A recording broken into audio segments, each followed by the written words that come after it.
ये तीनों पार्टनर्स हैं इन रेशियो ऑफ 2:3:5। इनकी बुक्स में पहले से ही गुडविल अपीयर कर रही है, यानी ओल्ड गुडविल जो है वो अपीयर कर रही है ₹50,000।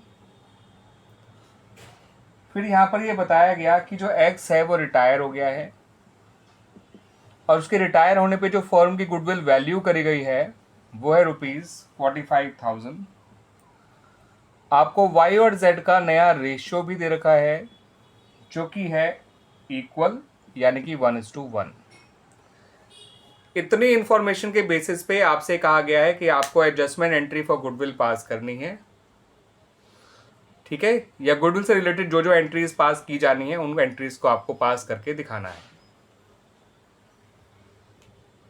तो स्टूडेंट्स, क्योंकि यहाँ पे आपको y और z का नया रेशियो गिवन है, तो आप एक काम करिए, आप इन दोनों का ही जो है गेन निकाल लीजिए। दोनों का नया शेयर है हाफ हाफ, क्योंकि दोनों इक्वल पार्टनर्स हैं। दोनों के पुराने शेयर हैं 3/10 और 5/10।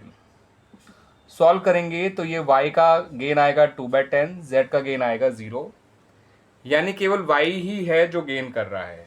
ठीक है स्टूडेंट्स, अब जो पार्टनर रिटायर हुआ है x, उसके हिस्से की गुडविल आप निकालेंगे तो जो पूरे फर्म की वैल्यूड गुडविल है उसमें उसका हिस्सा है ₹9,000।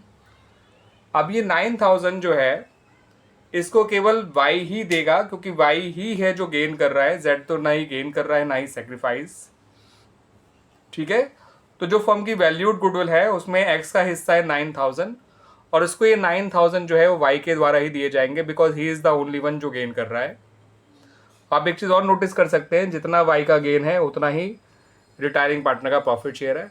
इसका मतलब x का सारा हिस्सा y ने ही एक्वायर किया है, तो इसको ये 9,000 रुपये y को ही देने चाहिए। Clear students? तो इस गुडविल के लिए तो एडजस्टमेंट ही हो जाएगी, Y's capital account debit to excess capital account. ठीक है स्टूडेंट्स, 9,000। और जो पुरानी गुडविल है उसको आपको पुराने रेशियो में राइट ऑफ कर देना है ऑफ ऑल द पार्टनर्स, जो कि 2:3:5 है। तो आइए पहले इस पुरानी गुडविल को ही राइट ऑफ कर लेते हैं। उसके लिए आपको स्टूडेंट्स इन तीनों के कैपिटल अकाउंट को डेबिट करना है, एक्स के कैपिटल अकाउंट को, वाई के कैपिटल अकाउंट को, जेड के कैपिटल अकाउंट को, तीनों को आपको डेबिट कर देना है और गुडविल अकाउंट को क्रेडिट कर देना है। पुरानी गुडविल जो अपीयर कर रही थी बुक्स में वो थी 50,000, उसको 2:3:5 के रेशियो में बांटेंगे तो ये अमाउंट आएगा 10,000, 15,000 और 25,000। Clear students? और जो गुडविल वैल्यू करी गई थी on the retirement of x, उसके लिए आपको केवल वाई के कैपिटल अकाउंट को डेबिट करना है, क्योंकि Y is the only one जो गेन कर रहा है, और एक्स के कैपिटल अकाउंट को क्रेडिट करना है, क्योंकि एक्स जो है वो रिटायर हो रहा है, उसको तो उसके हिस्से की गुडविल से क्रेडिट करना ही करना है। एंड क्योंकि उसका सारा शेयर वाई ने ही एक्वायर किया है, वाई ही है जो गेन कर रहा है, तो ये पूरा पैसा वाई से ही लिया जाएगा और उससे लेके एक्स को दे दिया जाएगा। Clear students? आगे ये दोनों एंट्री समझ में